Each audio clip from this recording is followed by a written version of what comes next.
তারপরে দেখুন এইভাবে বান্ডিল বান্ডিল টাকা উইতে খেয়েছে। আজকে কর্পোরেশনের অফিসাররা এসে যখন পরিষ্কার করতে বলেছে, তালা ভেঙে এই পার্টি অফিস, দেখুন দেখুন নেতৃত্বের পার্টি অফিস, তারা এখানে এইসব হোর্ডিং ব্যানার এবং এই বাক্স দুটি রেখেছিল।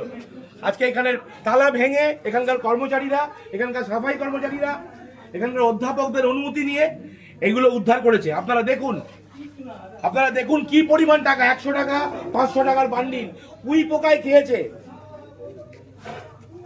এই টাকার উৎস কি আমরা জানতে চাই। এই টাকা কারা?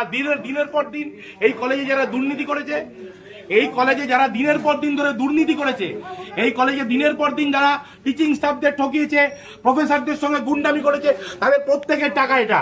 এবং এই টাকা কোথা থেকে এসছে তারও উত্তর দিতে হবে। আমরা আজ পুলিশ ডেকেছি, মিডিয়াকে আমরা খবর দিয়েছি, তারা আসছে, এগুলো তারা সিজন করবে, এগুলো তারা নেবে এবং তাদের প্রত্যেকের জন্য সাজা হবে। এবং আমরা যত ওপর পর্যন্ত যেতে হয়, আমরা যে একটা শিক্ষা প্রতিষ্ঠানে, এটা কি কোনো মন্ত্রীর হাতের তলা? আপনারা ভাবুন, লজ্জার বিষয়।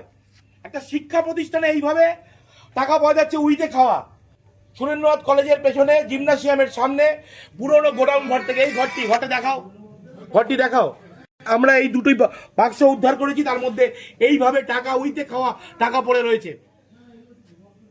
আরো 2-3টি ঘর এরকম বন্ধ রয়েছে, সেগুলো ভাঙার প্রক্রিয়া চলছে।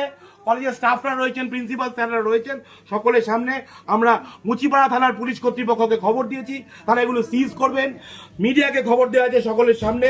এগুলো আপনারা দেখুন কিভাবে মানুষের সঙ্গে দুর্নীতি করা হয়েছে। মানুষ খেতে পাচ্ছে না, সারা দেশ বিভিন্ন রকম ক্রাইসিসে ভুগছে, সেইখানে দেখুন এইভাবে টাকা উইতে খাচ্ছে।